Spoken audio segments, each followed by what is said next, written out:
L'histoire suivante est basée sur les récits de témoins oculaires de la vie de Jésus transcrits dans les saints évangiles, Matthieu, Marc, Luc et Jean. Marie-Madeleine en est la narratrice. Elle est présentée dans les Écritures comme l'un des disciples de Jésus. Son récit transmet avec émotion l'histoire vraie de cet homme qui a vécu il y a 2000 ans. Un acteur joue le rôle de Jésus. Et bien qu'aucun acteur n'en soit digne, tout a été fait pour que nous puissions comprendre et être enrichis par la vie de Jésus.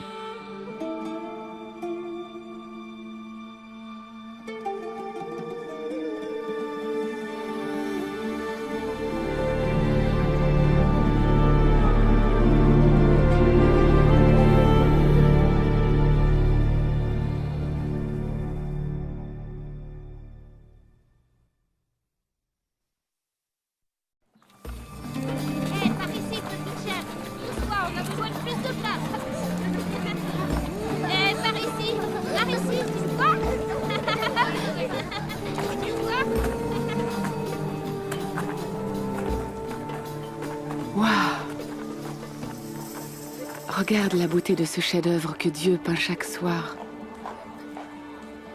Ça me rappelle son immense amour pour moi, pour toi.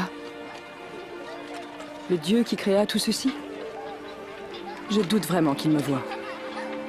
Encore moins me connaisse. Le Dieu Tout-Puissant aimerait peut-être une personne sainte, mais sûrement pas moi. Rivka, si seulement tu avais pu être là les 3 ans où il nous a enseigné. Le maître Jésus? Saphira. Pourrais-tu nous parler de lui, Marie-Madeleine? Oui, raconte-nous ton histoire. Bien, d'accord. Entrez.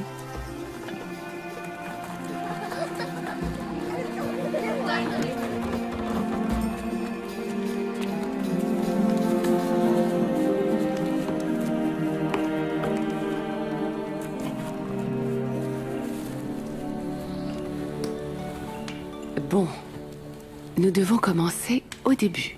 Quand tu as rencontré Jésus? Non. Pour comprendre l'histoire de Jésus, nous devons recommencer tout au début. Comme nous l'enseignent les Saintes Écritures.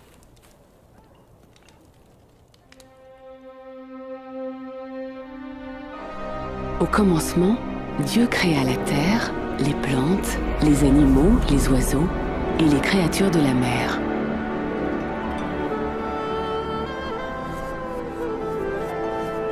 De la terre, il fit le premier homme, puis souffla dans ses narines le souffle de vie. Ce premier homme s'appela Adam. Dieu dit, « Il n'est pas bon que l'homme vive seul. Je lui ferai une compagne semblable à lui. » Alors, Dieu prit une des côtes d'Adam et en fit une femme appelée Ève. Non pas de sa tête pour le dominer, ni de ses pieds pour ne pas être écrasé par lui, mais de son côté pour être son égal, sous son bras pour être protégé et près de son cœur pour être aimé.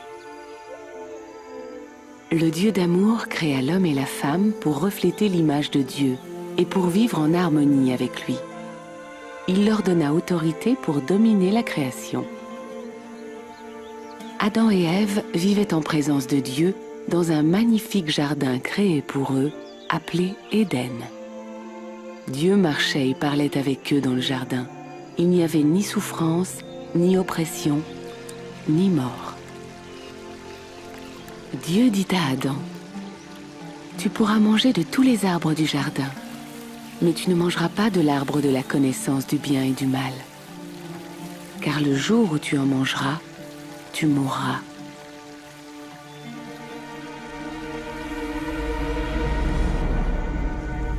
Mais un jour, Satan tenta Ève.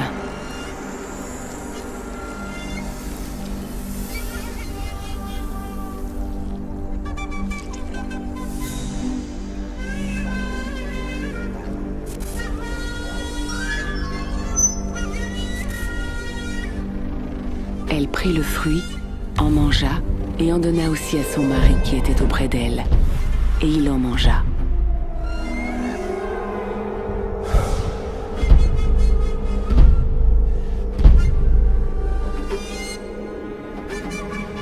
acte honteux de désobéissance d'Adam et Ève détruisit l'harmonie du jardin, l'harmonie entre l'homme et la femme, et l'harmonie entre eux et Dieu. L'homme fut condamné à une vie de dur labeur,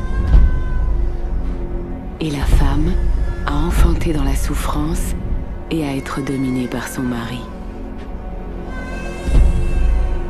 Mais Dieu promit également qu'un jour, la semence de la femme, son propre enfant, écraserait la tête du serpent. Dans les Saintes Écritures, Dieu le Consolateur parle d'un plan pour restaurer l'harmonie et l'honneur de sa création. Il révéla en partie ce plan au prophète Abraham. Abraham crut en Dieu et l'honora. Et Dieu promit de bénir Abraham et toutes les nations à travers lui.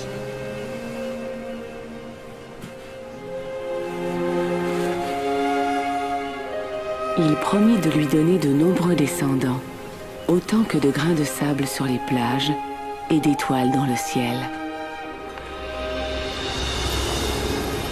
Abraham crut Dieu. Alors Dieu l'éleva au rang de ses loyaux serviteurs et l'appela ami de Dieu.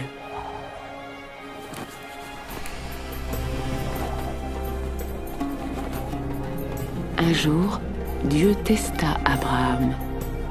Il lui dit de prendre son fils et de le sacrifier. Abraham savait que c'était par son fils que Dieu lui avait promis une postérité et la bénédiction de toutes les nations. Mais il crut Dieu et lui obéit. Dieu appela. Abraham, je sais maintenant que tu m'obéis, car tu ne m'as pas refusé ton fils bien-aimé. Abraham vit tout près un bélier. Abraham l'offrit à Dieu en sacrifice à la place de son fils. Ce bélier, offert à la place du fils d'Abraham, était une image, un aperçu du plan de Dieu. Ce plan détruirait la malédiction du péché et de la mort, rétablissant sa relation intime avec l'homme et la femme. Les Saintes Écritures parlent de celui qui devait venir comme l'ultime sacrifice pour les péchés du monde. Les prophètes l'appelaient le Messie. Sa venue apporterait une grande bénédiction, car il viendrait en sauveur, prophète et roi. Ésaïe a décrit ce que le Messie ferait ici-bas. Celui que le Seigneur a choisi apportera la bonne nouvelle aux pauvres, guérira les cœurs brisés, libérera les captifs et les prisonniers, et proclamera que le temps est venu pour le Seigneur de sauver son peuple. Il y a des années, un homme appelé Jésus marcha sur cette terre. Était-il l'envoyé de Dieu pour écraser la tête du serpent, illuminer notre monde de ténèbres et changer notre malédiction en bénédiction? Était-il le Messie promis? Apporterait-il la rédemption à celui qui a peur, qui a honte ou qui se sent insignifiant?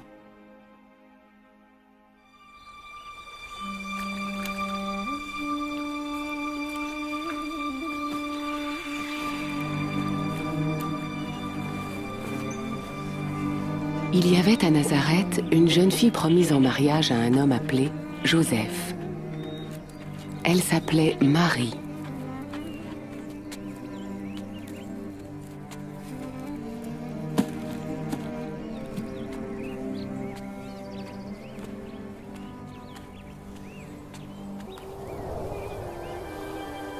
Le Seigneur est avec toi et t'a bénie.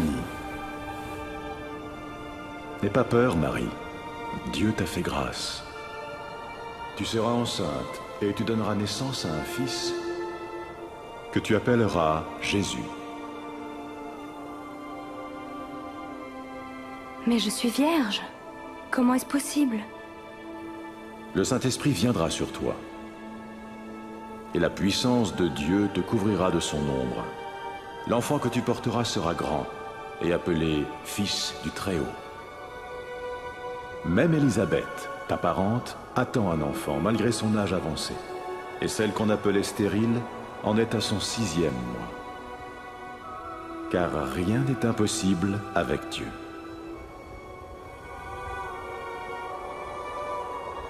Je suis la servante du Seigneur. Qu'il en soit fait comme tu me l'as dit.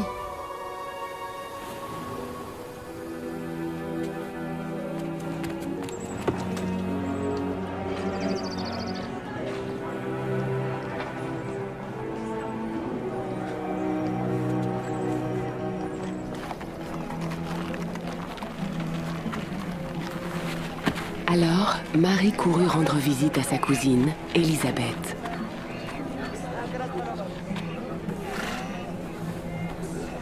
Élisabeth! Marie? Cousine Marie?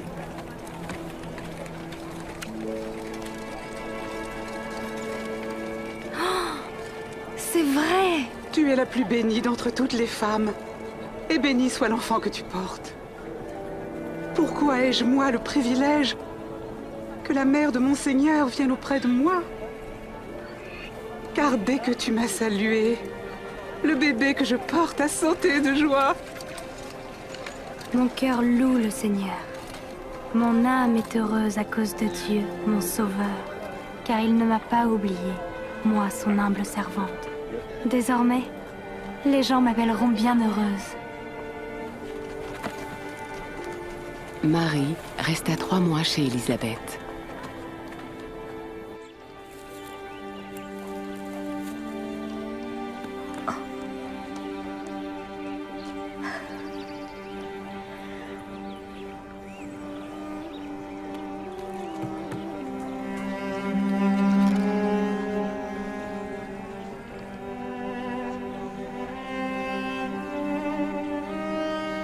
Quand Joseph sut que sa fiancée était enceinte, il voulut rompre en secret.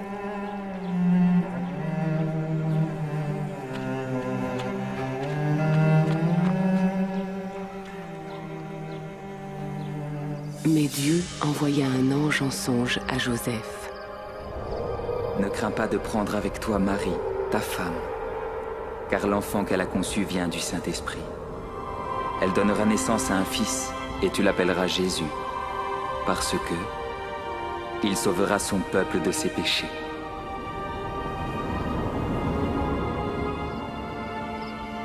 Alors, Joseph prit Marie pour femme.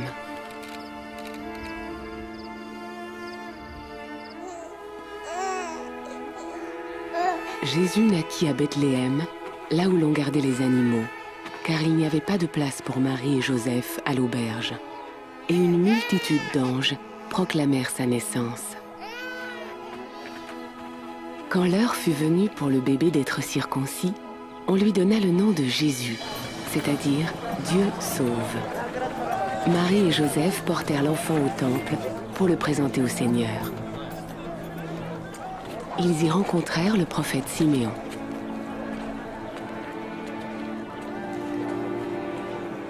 Cet enfant est destiné à amener la chute et le relèvement de beaucoup, et à devenir un signe qui provoquera la contradiction et révélera la pensée des cœurs. Et toi, Marie, une épée te transpercera l'âme.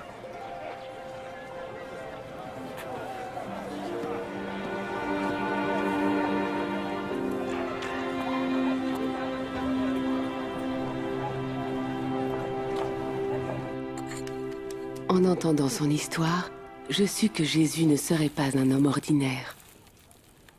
Que voulait dire l'ange lorsqu'il appela Jésus le Fils du Très-Haut? Sûrement pas que Dieu avait des relations avec une femme. Non, non, non, non. Rappelle-toi, Marie était vierge. La conception de Jésus était un véritable miracle du Saint-Esprit. Dieu est capable de tout faire. Ne crois-tu pas cela? Malgré son origine miraculeuse, Jésus est né d'une femme comme toi et moi. Mais il était tellement plus. Répandez-vous du péché! Faites-vous baptiser et Dieu pardonnera vos péchés! Dieu lui-même le dit, lorsque Jean le Baptiste, le fils d'Élisabeth, baptisait hommes et femmes dans la rivière du Jourdain. Moi, je vous baptise dans l'eau. Mais un autre, bien plus puissant que moi, arrivera. Je ne suis pas digne de délier la courroie de ses sandales. C'est lui qui vous baptisera du Saint-Esprit et de feu. Il séparera le grain de la paille, et il amassera tout le grain dans son grenier.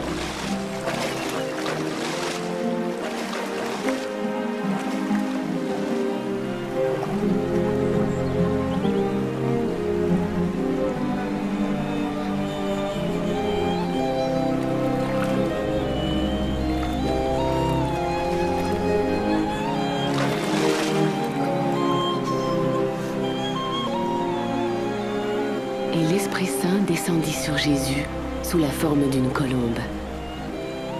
Et une voix venue du ciel dit: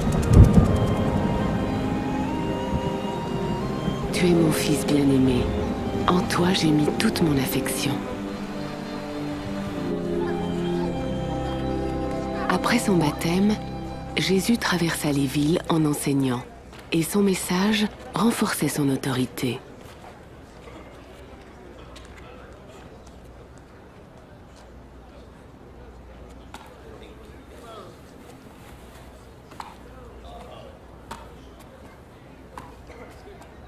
N'est-ce pas le fils de Marie? Si, c'est lui. Silence.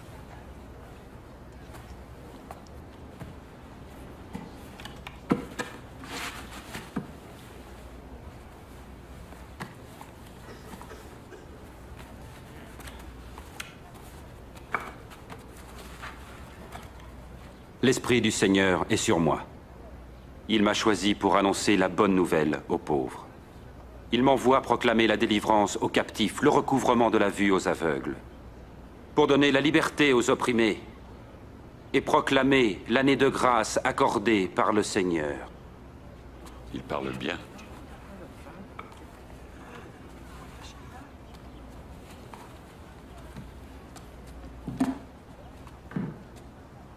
Aujourd'hui, cette parole devient réalité, alors que vous l'entendez. La parole s'accomplit. Mais il n'y a que le Messie qui puisse la réaliser. Comment le savoir? Ces paroles en firent s'interroger plus d'un. Et par ces miracles, beaucoup crurent.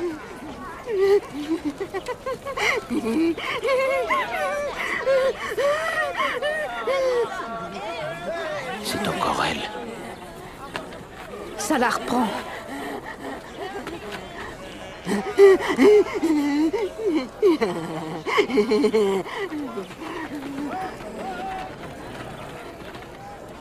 Qui est-ce? C'est ce maître de Nazareth. Jésus. Bonjour. Bonjour. Va-t'en, tu n'es pas la bienvenue ici.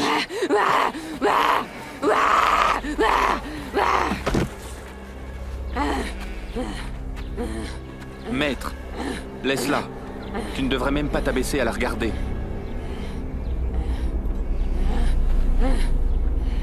Marie. Qu'attends-tu de nous, Jésus de Nazareth? Nous savons qui tu es, le Saint de Dieu. Silence! Esprit mauvais.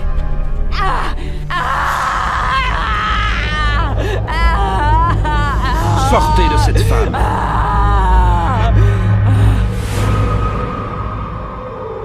Elle est morte. Il l'a tuée. Il va la toucher? Non, un homme saint ne ferait pas une telle chose. Marie, fille d'Abraham.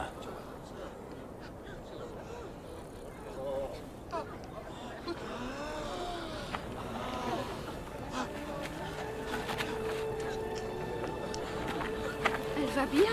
Elle est vivante. C'est un miracle. Qui est cet homme? Même les esprits lui obéissent. C'est un miracle.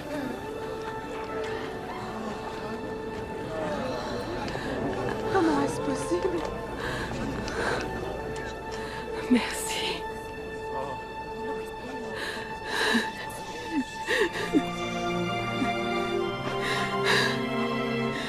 Merci.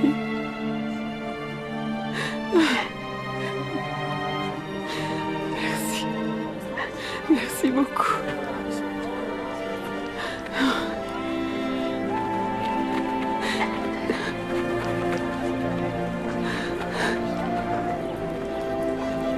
À partir de ce jour, j'ai voulu le suivre. Je voulais faire ce qui plaît à Dieu.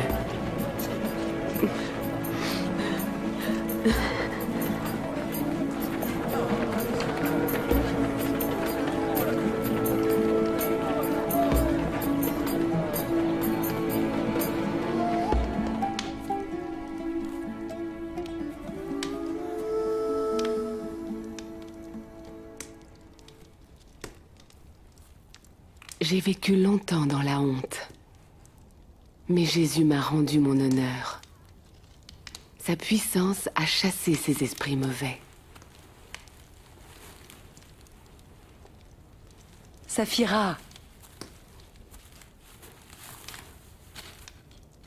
Dina, tu as vu ces miracles et tu l'as entendu enseigner. Oui. Alors tu sais pourquoi j'ai tout quitté pour le suivre. Et je n'étais pas la seule.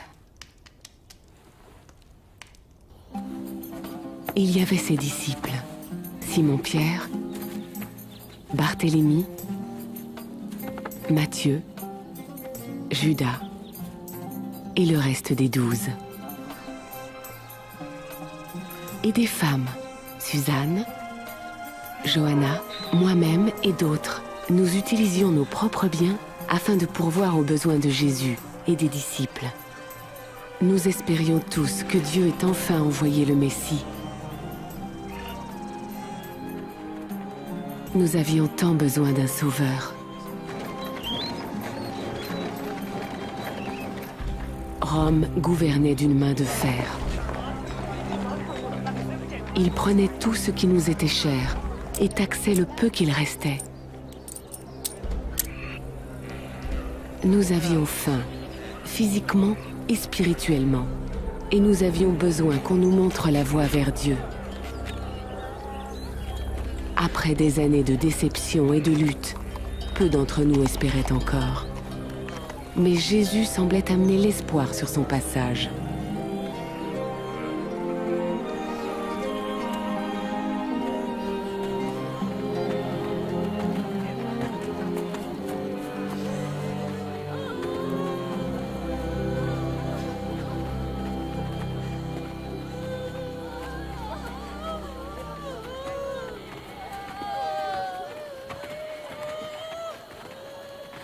Qui est-ce? Un jeune homme. Le fils unique d'une veuve.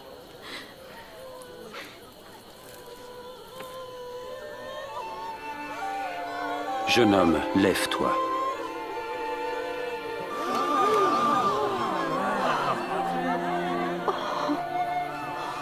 Un grand prophète est apparu parmi nous. Dieu est venu sauver son peuple.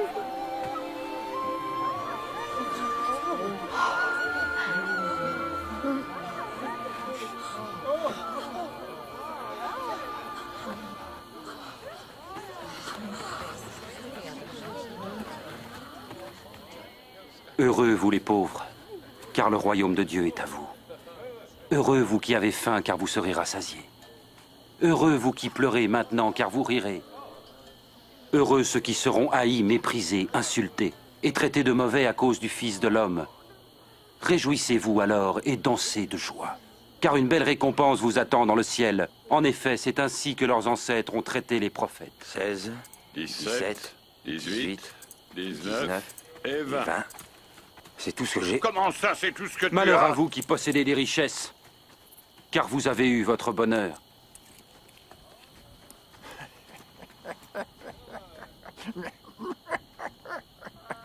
Il ne veut pas être riche.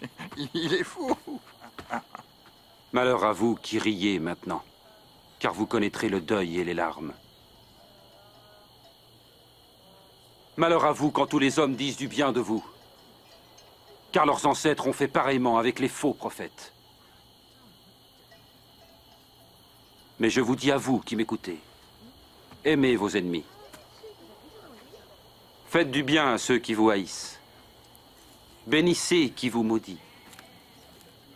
Priez pour ceux qui vous calomnient.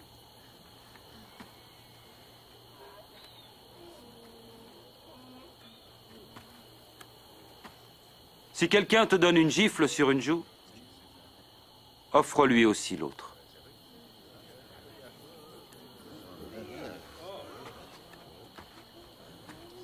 Et à qui te prend ton manteau, ne refuse pas non plus ta chemise. Et donne à tous ceux qui te demandent. Et si quelqu'un te prend ton bien, ne lui demande pas de te le rendre. Faites aux autres ce que vous voudriez que l'on fasse pour vous. Si vous aimez seulement ceux qui vous aiment, quelle reconnaissance en attendre? Même les pécheurs aiment ceux qui les aiment. Et si vous ne faites du bien qu'à ceux qui vous en font, quelle reconnaissance vous en a-t-on? Les pécheurs en font autant. Comment a-t-il pu le toucher Et lui adresser la parole? Ça me dégoûte. Non. Aimez vos ennemis et faites-leur du bien. Prêtez sans rien espérer en retour. Alors votre récompense sera grande. Et vous serez les fils du Très-Haut. Parce qu'il est lui-même bon pour les ingrats et les méchants. Soyez généreux, tout comme votre Père est généreux.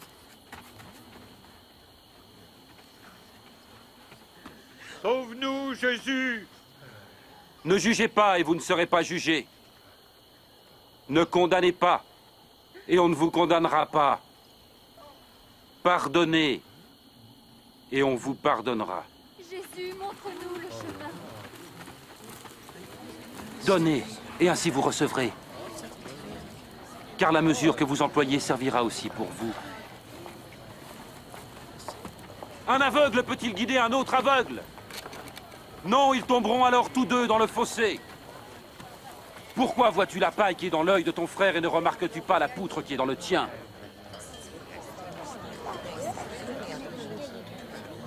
Oh, maître, guide nos pas.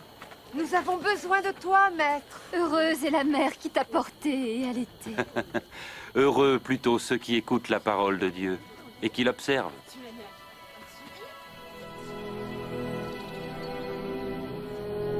Jésus enseignait que Dieu traite même les pires pécheurs, non comme des ennemis à détruire, mais comme des brebis perdues, qu'il veut sauver et ramener dans son troupeau.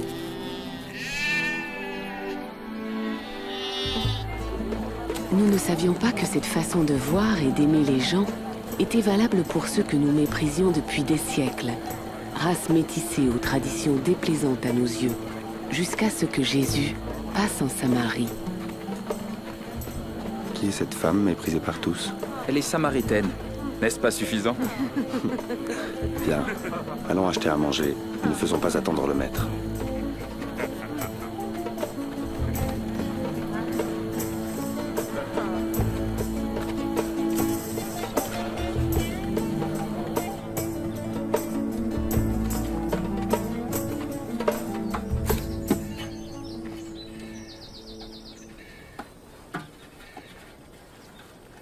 Me donneras-tu à boire? Tu es un juif? Je suis une femme samaritaine. Comment peux-tu me demander à boire? Si tu connaissais le don de Dieu et qui est celui qui te demande à boire, c'est toi qui lui demanderais et il te donnerait de l'eau vive. Seigneur, tu n'as pas de vase et le puits est profond. Où trouverais-tu cette eau? C'est notre ancêtre Jacob qui nous a donné ce puits. Il en a bu ainsi que ses enfants et son troupeau. Te prendrais-tu pour plus grand que Jacob? Quiconque boit de cette eau aura encore soif. Mais celui qui boit l'eau que je lui donne n'aura plus jamais soif. L'eau que je donne deviendra en lui une source vive qui jaillira jusque dans la vie éternelle. Seigneur, donne-moi de cette eau, afin que je n'ai plus jamais soif, et que je ne vienne plus puiser ici. Va, appelle ton mari et reviens. Je n'ai pas de mari. Tu as raison de dire que tu n'as pas de mari. Tu as été marié à 5 hommes, et celui avec qui tu vis n'est pas vraiment ton mari. Tu m'as dit la vérité. Je vois que tu es un prophète. Mes ancêtres samaritains adoraient Dieu sur cette montagne. Mais vous, les Juifs, dites que c'est à Jérusalem qu'il faut adorer Dieu. Crois-moi, femme. L'heure viendra où les gens n'adoreront le Père ni sur cette montagne ni à Jérusalem. Vous, Samaritains, ne savez pas trop qui vous adorez. Mais l'heure vient, et est déjà là, où par la puissance de l'Esprit de Dieu, les gens adoreront le Père tel qu'il est vraiment, lui offrant l'adoration pure qu'il veut. Dieu est esprit, et c'est seulement par la puissance de son esprit qu'on peut l'adorer tel qu'il est vraiment. C'est cette femme? Pourquoi est-ce qu'il lui parle? Sait-il qui elle est? Je sais que le Messie viendra. Et lorsqu'il viendra, il nous dira toutes choses. Je le suis.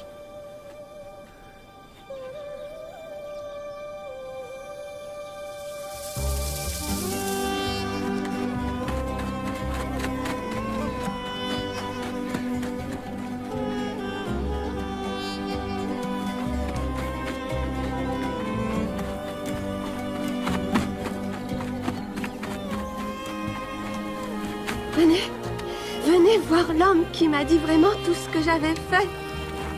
Venez! Peut-il être le Messie? Le Messie? Le Messie? Le prophète promis? Pas possible. Venez voir. Venez! Maître, mange quelque chose. J'ai à manger de la nourriture que vous ne connaissez pas. Lui a-t-on donné à manger? Ma nourriture est d'obéir à celui qui m'a envoyé et d'achever l'œuvre qu'il m'a confiée. Les récoltes sont mûres et prêtes à être moissonnées.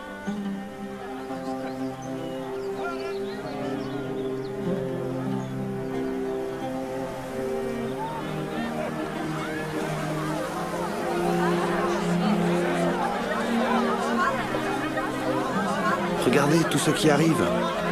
La bonne nouvelle est aussi pour les Samaritains?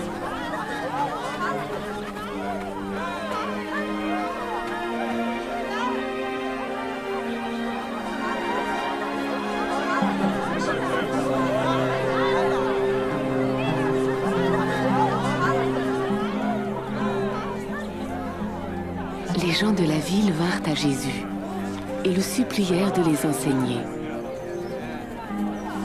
Nous restâmes 2 jours, et de nombreux Samaritains crurent en lui.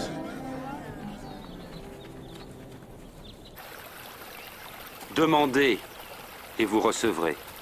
Cherchez, et vous trouverez. Frappez, et l'on ouvrira la porte. Car tout homme qui demande reçoit. Celui qui cherche trouvera. Et à celui qui frappe, on ouvrira la porte. Si l'un de vous est père, donnera-t-il à son enfant un serpent quand il demande un poisson? Ou un scorpion quand il demande un œuf? Si donc vous, qui êtes mauvais, savez donner de bonnes choses à vos enfants, à plus forte raison, notre Père Céleste donnera-t-il l'Esprit Saint à ceux qui le demandent? Je vous le dis, ne vous demandez pas qu'allons-nous manger? Avec quoi allons-nous nous habiller? Car la vie est plus que la nourriture, et le corps plus que le vêtement. Observez les corbeaux. Ils ne sèment, ni ne moissonnent, ils n'ont ni cellier, ni grenier, et Dieu les nourrit. Et ne valez-vous pas bien plus que les oiseaux?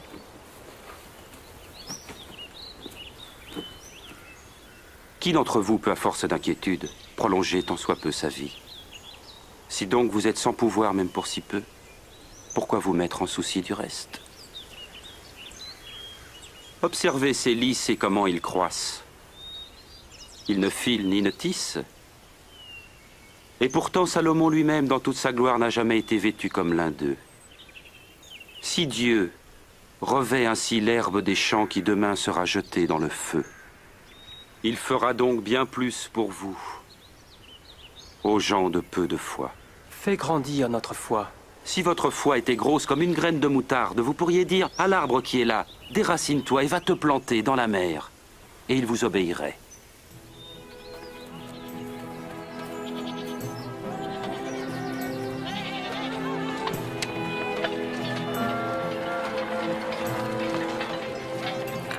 Il y aura toujours des occasions de chute, mais malheur à qui en sera la cause. Il vaudrait mieux pour lui qu'on attache une pierre à son cou et qu'on le jette à la mer, pour qu'il ne provoque pas la chute de l'un de ses petits. À quoi est semblable le royaume de Dieu? Il ressemble à la graine de moutarde qu'un homme prit et mit dans son jardin. La graine poussa, devint un arbre, et les oiseaux du ciel nichèrent dans ses branches.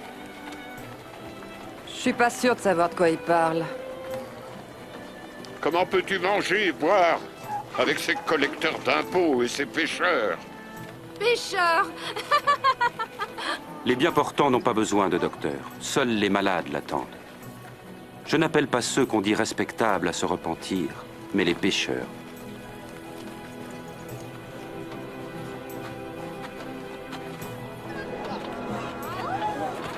Il vient. C'est lui. Regardez. Jésus! Jésus! Je te prie de sauver ma fille unique. Oh, maître, aie pitié! Elle va mourir et elle n'a que 12. Pitié! Vite! Maître, viens! Si seulement je pouvais le toucher, je serais guéri. Jairus, je suis désolé. Laisse-le tranquille, Jairus. Jésus! Ta fille est morte. Ne dérange plus le maître.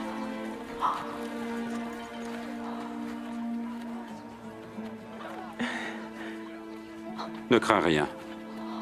Crois seulement et ta fille guérira.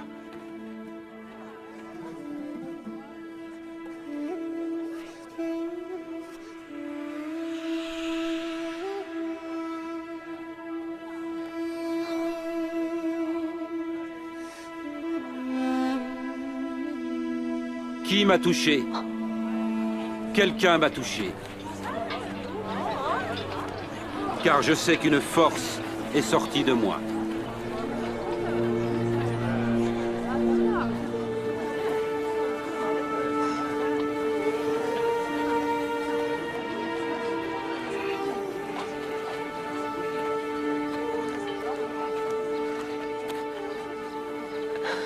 C'est moi qui t'ai touché.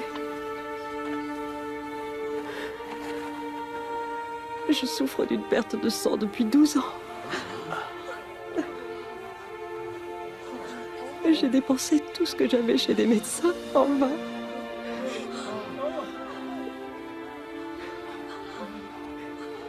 Et quand mes doigts ont touché ton vêtement,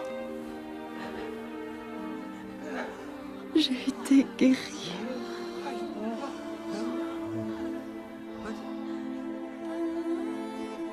Ma fille.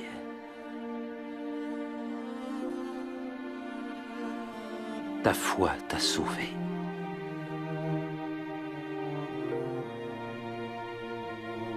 Va en paix.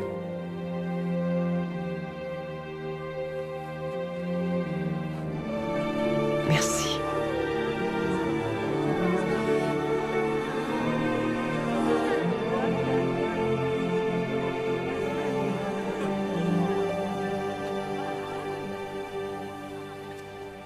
Il l'a appelée fille? Oui, quelqu'un qui, selon nos lois, a été impur pendant 12 ans. Il a vu sa honte et lui a rendu son honneur. Je ne sais pas ce qui guérit le plus, la puissance de Jésus ou sa compassion.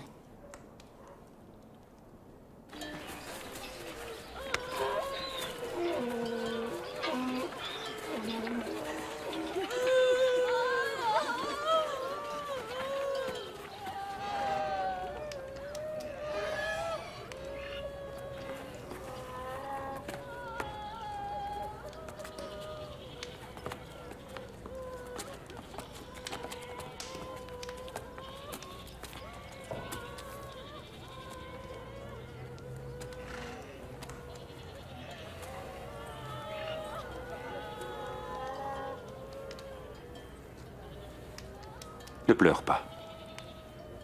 Elle n'est pas morte, elle est endormie.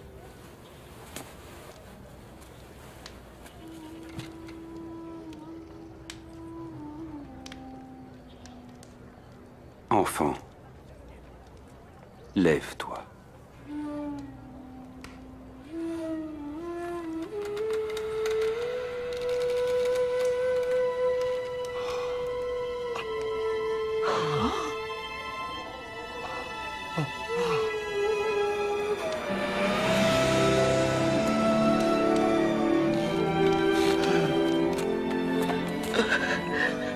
Donnez-lui à manger. Mais ne dites rien. Personne ne doit être mis au courant.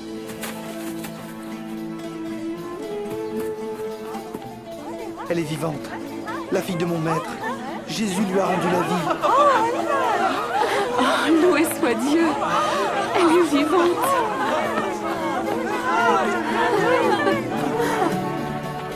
La nouvelle de ces étonnants miracles circulait.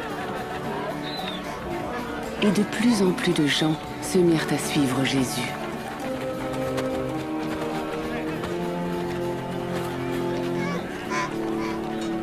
Maître, dis-leur de s'en aller. Renvoie-les dans les fermes et les villages des environs, pour qu'ils se logent et se ravitaillent. Cet endroit est désert. Donnez-leur vous-même à manger. Mais nous n'avons rien à part 5 pains et 2 poissons.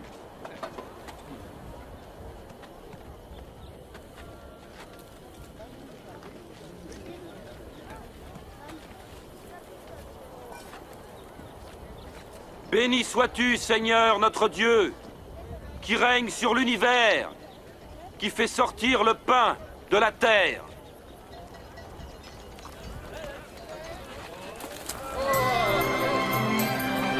C'est un miracle. C'est incroyable! Tous purent manger à satiété. Et quand on rassembla ce qui restait, on remplit 12 paniers.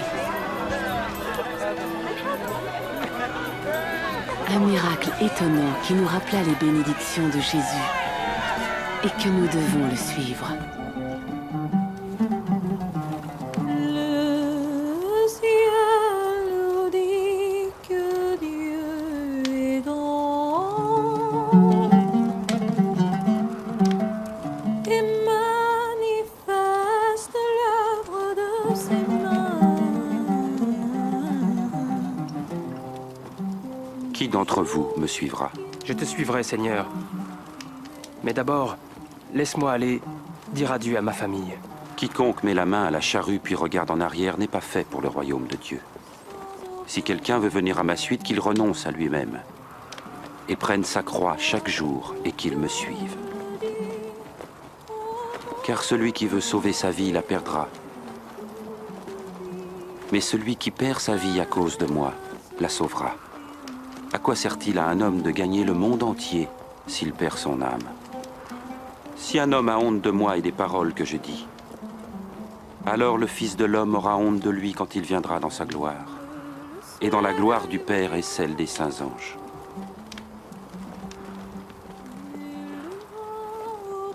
Je vous le dis, certains d'entre vous ne mourront pas avant d'avoir vu le règne de Dieu. Jusqu'ici.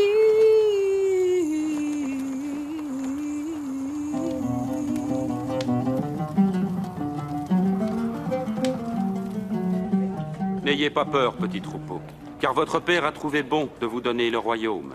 Vendez ce que vous possédez et distribuez-en le produit aux pauvres. Constituez-vous dans les cieux un trésor inaltérable et qui ne s'épuisera pas. Aucun voleur ne pourra l'atteindre et aucune mythe l'entamer. Car là où est votre trésor, là aussi sera votre cœur.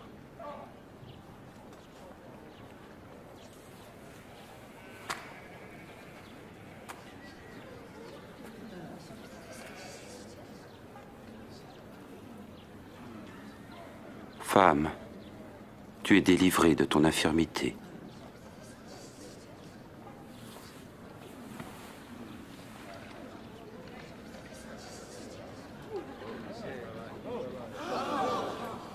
Regardez! Elle est guérie! C'est un miracle! Oui, un miracle! Venez voir! Un autre miracle! Loué sois-tu, maître. Louons le Seigneur. 18 ans de misère. Merci, maître. Il y a 6 jours pour le travail, tu l'ignorais. Viens donc te faire guérir un de ces jours-là. Mais pas le jour du sabbat. C'est vrai! Bande d'hypocrites! Chacun de vous détache bien son âne ou son bœuf de la mangeoire pour le mener à l'abreuvoir le jour du sabbat. Regardez cette fille d'Abraham, que Satan tenait liée depuis 18 ans. Ne fallait-il pas la délivrer en ce jour du sabbat?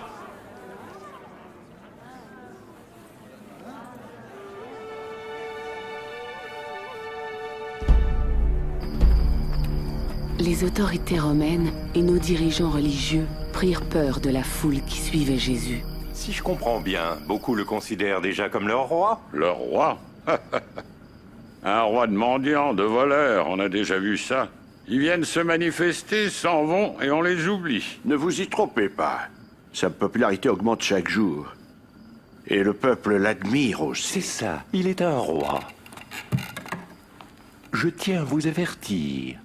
S'il y a encore des troubles dans ma ville, je vous tiens pour responsable.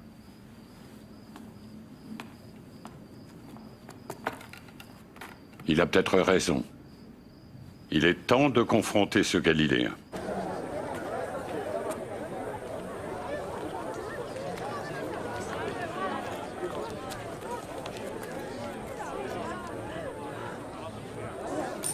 C'est pas beaucoup, ça. Seulement 2 petites pièces. Allez, donne un peu plus. En vérité, cette pauvre veuve a donné bien plus que tous les autres. Car tous ont pris sur leur superflu pour mettre dans les offrandes. Mais elle, dans sa misère, a donné tout ce qu'elle avait pour vivre. Dis-nous, de quel droit agis-tu de la sorte? Qui donc t'y autorise? Je vous réponds par une question. C'est avec quelle autorité que Jean a baptisé, celle de Dieu ou celle des hommes? Nous ne le savons pas vraiment. Alors je ne vous dirai pas de qui je détiens mon mandat.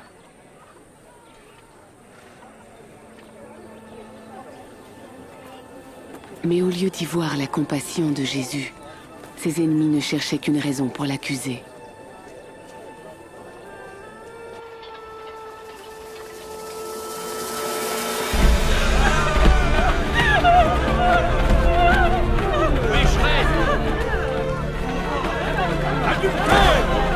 Lapidons-la!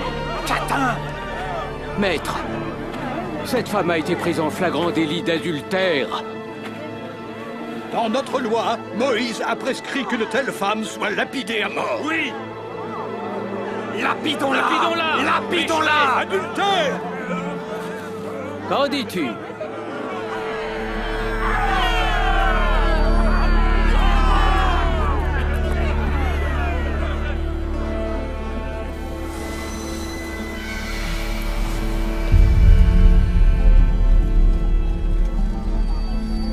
Maître, nous avons le témoignage de 2 personnes.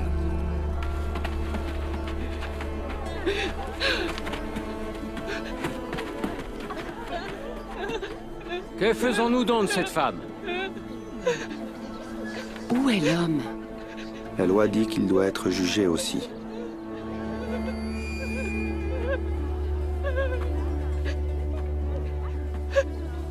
Que celui d'entre vous qui est sans péché lui jette la première pierre.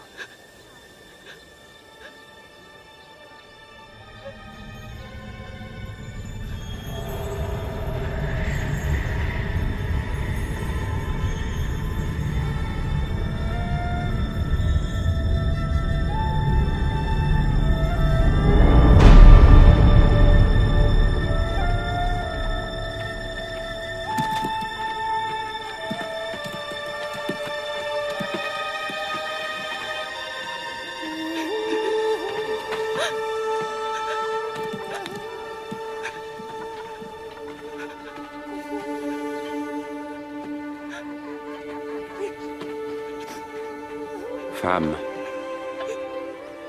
où sont-ils? Personne ne t'a condamné? Personne, Seigneur. Alors je ne te condamne pas non plus.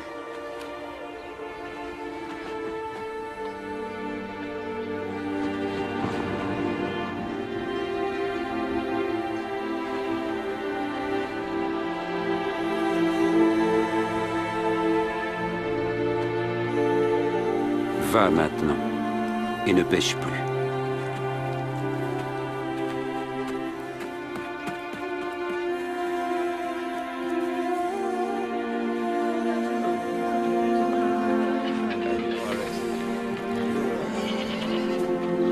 Je veux le voir. Monte sur mes épaules. Là, tu le vois? Ah oui, je vois Jésus. Il défie la loi. Un jour, un homme sortit pour semer. Brisons le sabbat. Et tandis qu'il semait, du grain tomba sur le chemin. Fréquentons les pêcheurs. Si nous le laissons continuer ainsi, tout le monde croira en lui. Et les autorités romaines viendront détruire notre temple et notre nation. Elle dessécha par manque d'humilité. Ils ne purent piéger Jésus, ni réfréner ses disciples. Mais ils jurèrent de l'empêcher de se prétendre le Messie. Et ils trouvèrent un volontaire pour le trahir.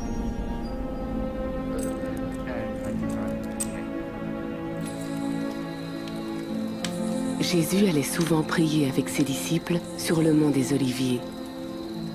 Cette nuit-là, il semblait profondément troublé.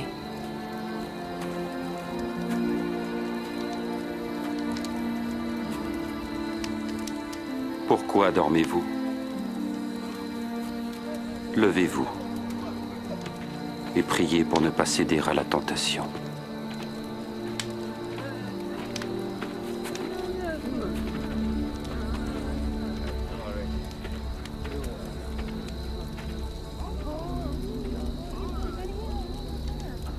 Judas.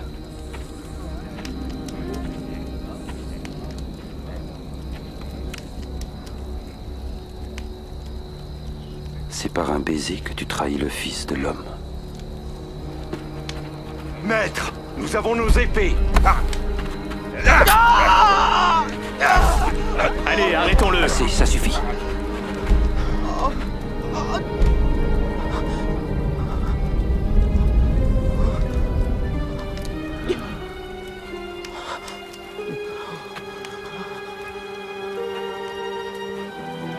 Vous êtes venu avec des épées et des gourdins comme pour un bandit. J'étais avec vous chaque jour dans le temple et vous n'avez pas mis la main sur moi. Mais cette heure-ci est à vous et à la puissance des ténèbres.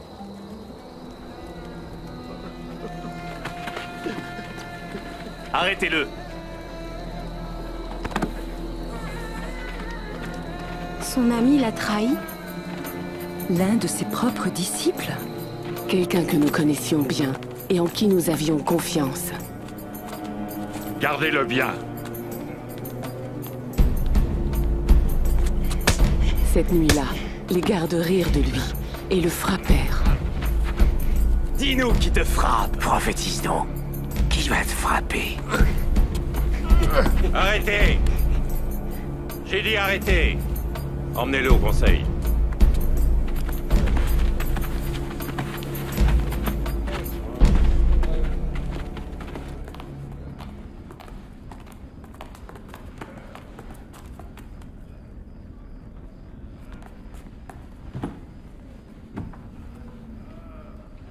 Dis-nous, serais-tu le Messie?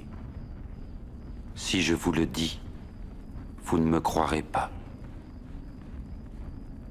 Et si je vous pose la question, vous n'y répondrez pas. Mais dès maintenant, le Fils de l'homme sera assis à la droite du Dieu très puissant. Tu es donc le Fils de Dieu. Oui, tu le dis. Qu'avons-nous encore besoin de témoins? Quel roi partir ainsi? Vous avez entendu ce blasphème? Coupable. Nous avons tous entendu ces paroles. Qu'en pensez-vous? Amenons-le devant Pilate. Allez! Oui, emmenez-le. Alors, ils le menèrent devant le gouverneur romain, Ponce Pilate. Gouverneur sans pitié, Pilate était responsable de la crucifixion de milliers d'hommes. Et que cherchez-vous ici, d'aussi bonne heure le matin? Cet homme jette le trouble parmi notre peuple. Il a causé une émeute au marché du temple. Il est coupable. Il conseille de ne pas payer d'impôts à l'empereur. Et il prétend être le Messie, un roi. Un roi? Serais-tu le roi des Juifs? Tu le dis. Nous n'avons de roi que l'empereur. Selon notre loi, il doit mourir parce qu'il s'est fait fils de Dieu.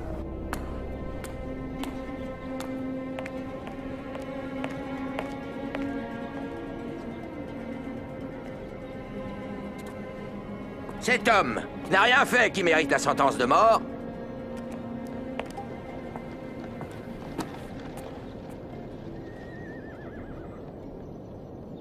Je vais le faire fouetter et le relâcher.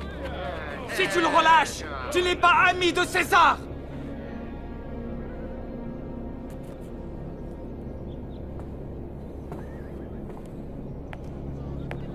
Crucifie-le! Oui, crucifie-le! Toi, fouettez-le! Qui se proclame roi est un rebelle contre l'empereur! Est-ce que tu attends, Pilate? Emmenez-le! Tuez-le! Crucifiez-le!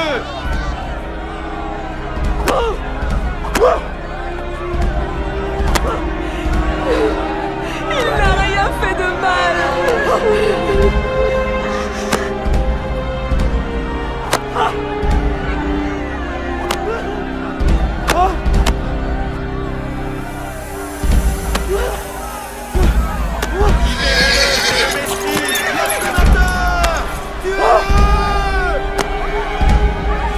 Il n'a rien fait de mal.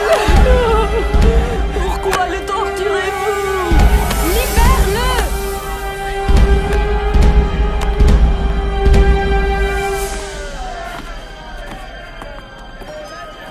Crucifie-le!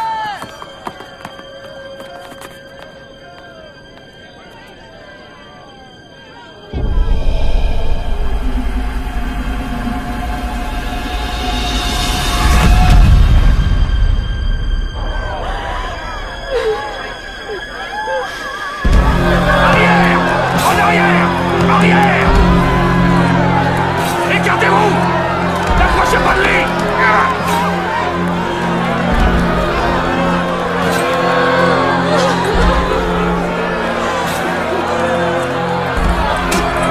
En arrière! En arrière! Arrière! Écartez-vous! Bouge-toi! Reculez! Pousse-toi de là! Allez, remue-toi! Debout! Toi! Quel est ton nom? Je m'appelle Simon de Cyrène. Viens par ici! Coupez les cordes!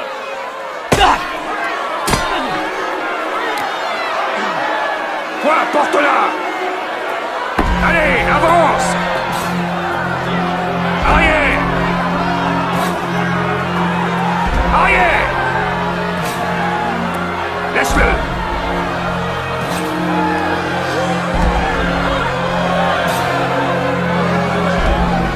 Arrière! Reculez!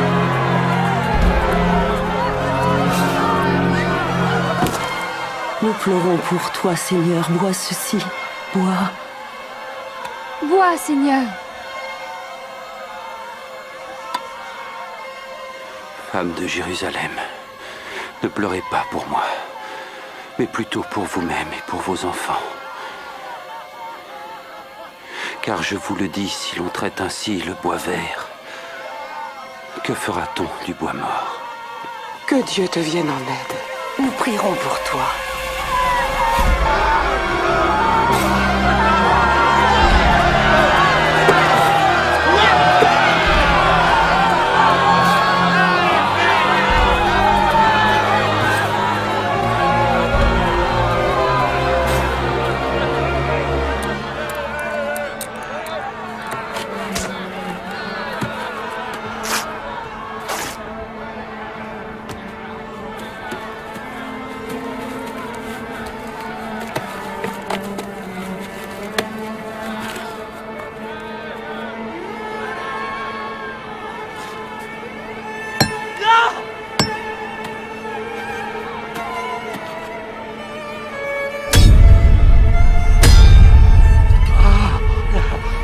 la croix!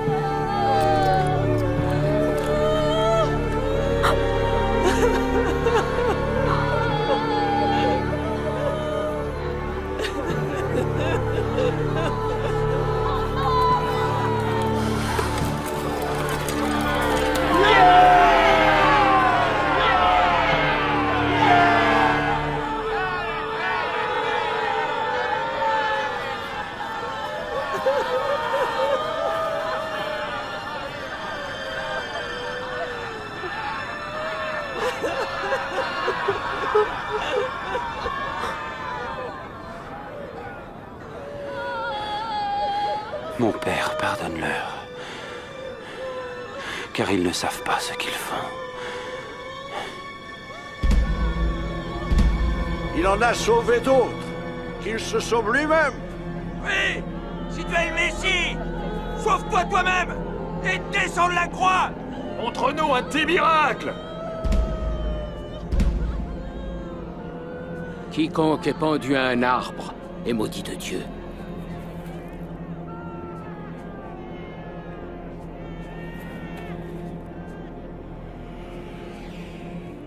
Pour moi, une épée me transpercera l'âme. Et toi, Marie, une épée te transpercera l'âme.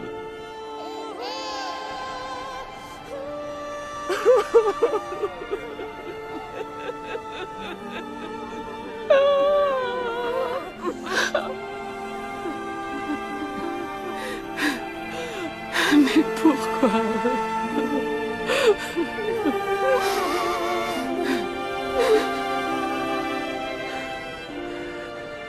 N'es-tu pas le Messie? Sauve-toi et sauve-nous. Ne crains-tu pas Dieu? Il reçoit la même sentence que toi. Or, lui n'a rien fait de mal. Souviens-toi de moi, Jésus, quand tu reviendras comme roi. Je te le promets.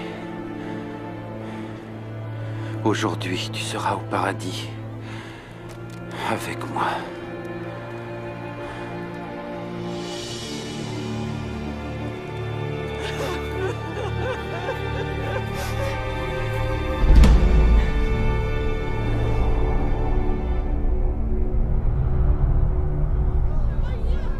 Vers midi, le ciel s'assombrit pendant 3 heures.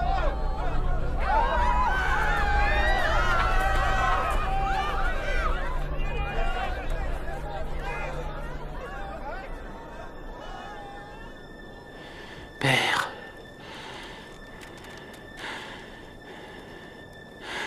entre tes mains, je remets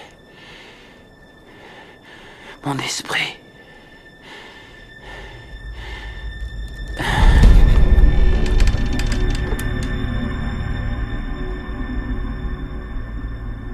Certainement, cet homme était juste.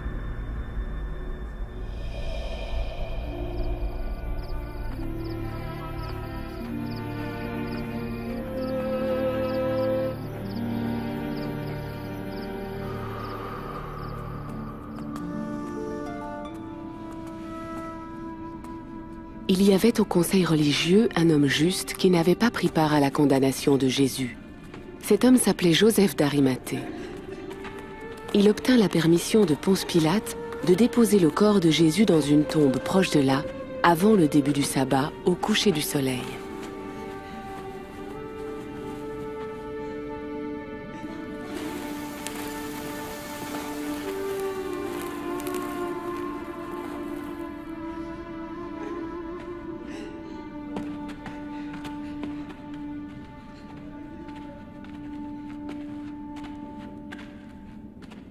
Excuse-nous, nous suivons le corps de notre Seigneur. Vous êtes les bienvenus. Mais venez, le sabbat approche.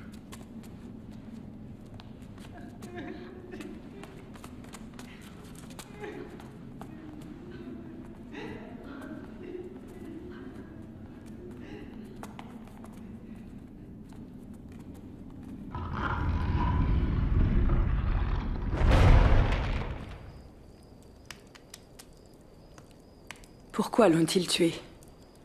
S'il était de Dieu, pourquoi les a-t-il laissés le tuer? J'ai posé toutes ces questions.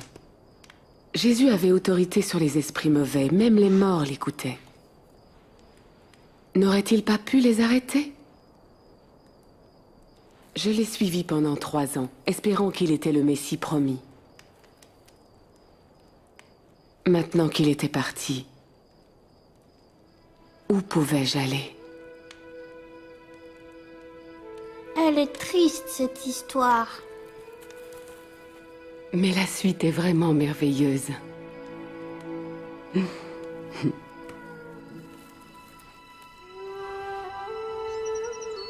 Tôt le dimanche matin, le 3e jour après que Jésus ait été crucifié, nous sommes retournés à la tombe avec les épices préparées pour oindre son corps. La pierre a été roulée.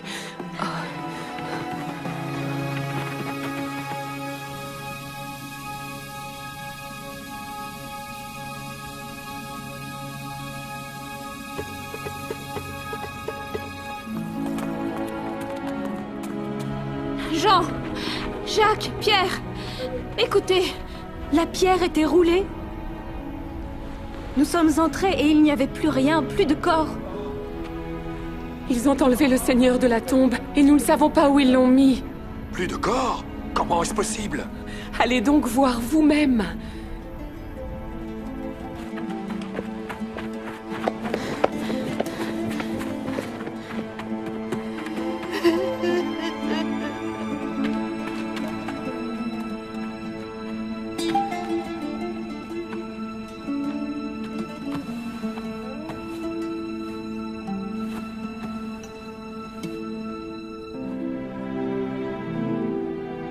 Après avoir examiné la tombe, Pierre est retourné vers les autres disciples.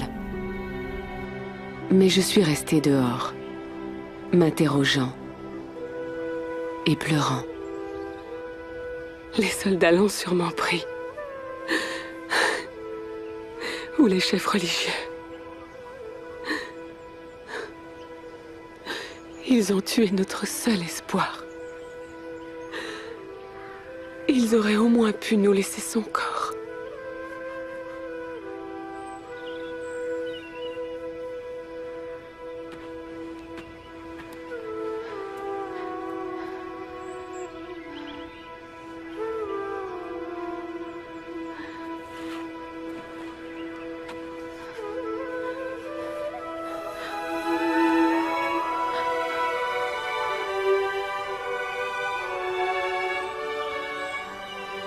Femme, pourquoi pleures-tu?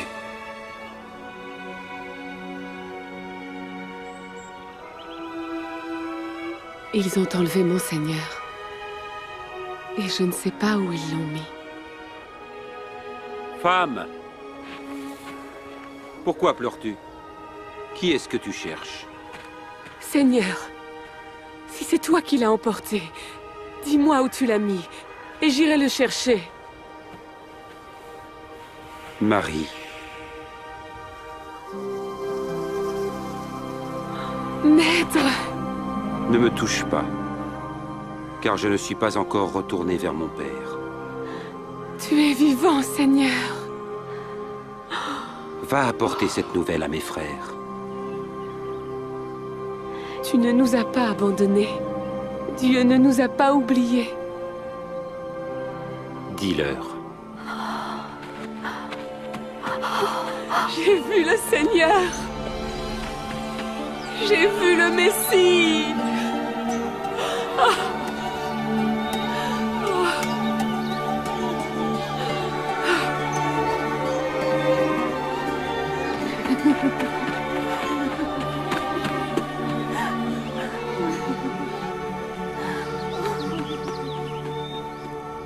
Il était vivant?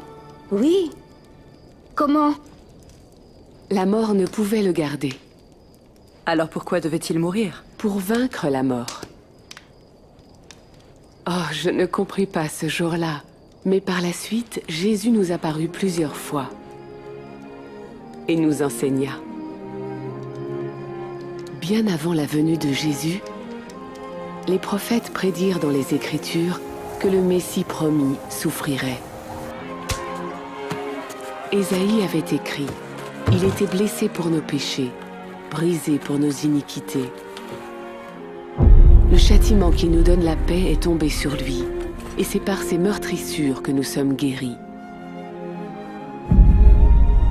Le prophète Moïse déclara « Quiconque est pendu à un arbre est maudit de Dieu. » Quand Jésus mourut sur la croix, il prit sur lui notre malédiction, la mienne, du péché et de la mort. Son sacrifice et sa résurrection nous ont libérés de l'emprise du péché, de la puissance des ténèbres et d'une vie de crainte et de honte.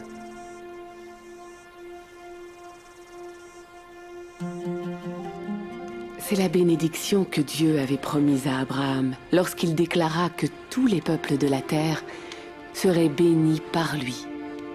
Tout le monde? Même les femmes? Jésus m'a appelée fille d'Abraham. Tu es une fille qu'il chérit. Une fille qu'il désire bénir. Tout comme la femme guérie après 12 ans de perte de sang. Ou comme moi. Personne n'est obligé de vivre dans la crainte ou la honte. Plus besoin de nous sentir insignifiantes ou ignorées. Jésus a dit de lui-même « L'Esprit du Seigneur est sur moi. Il m'a choisi pour annoncer la bonne nouvelle aux pauvres. Il m'envoie proclamer la délivrance aux captifs, le recouvrement de la vue aux aveugles, pour donner la liberté aux opprimés et proclamer l'année de grâce accordée par le Seigneur. »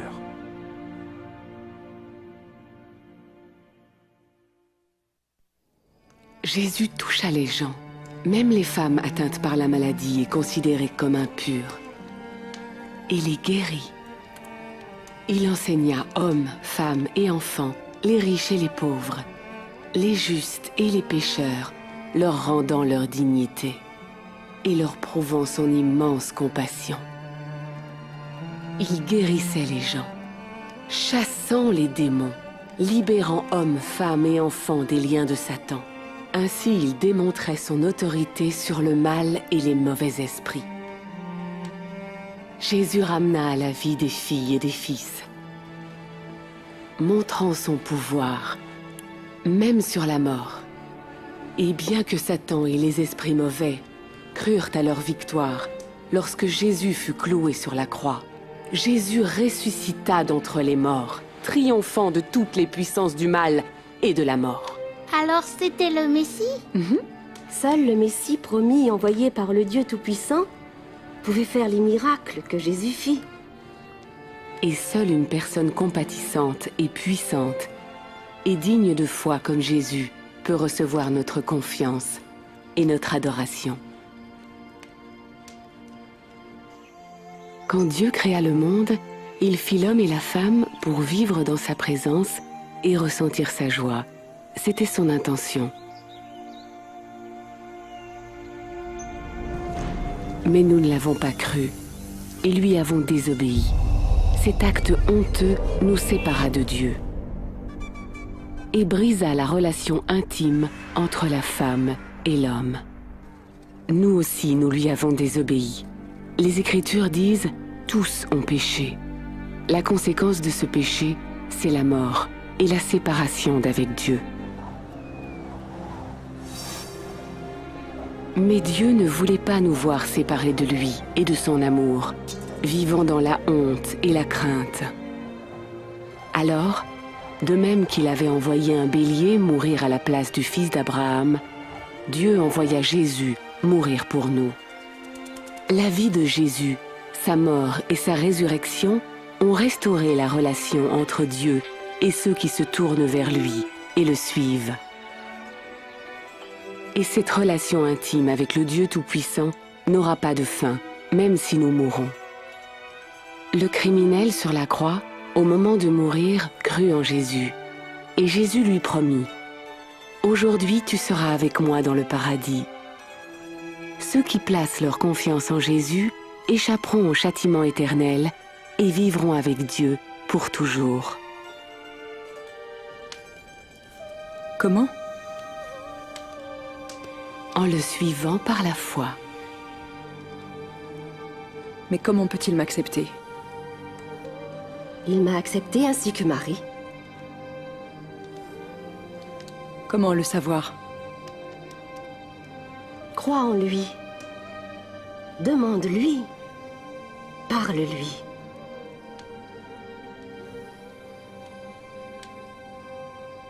Dieu, mon Père dans les cieux, tu es saint et juste. Merci car tu m'aimes. J'ai péché contre toi. Merci d'avoir envoyé le Messie promis, Jésus. Chasser la honte et la culpabilité. Merci car il est mort à ma place. Je veux suivre mon Sauveur vivant. Merci de me pardonner et de m'accepter.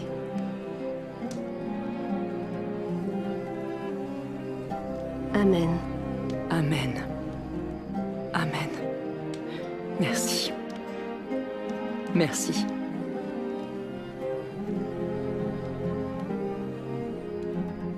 Jésus dit, « Mes brebis entendent ma voix.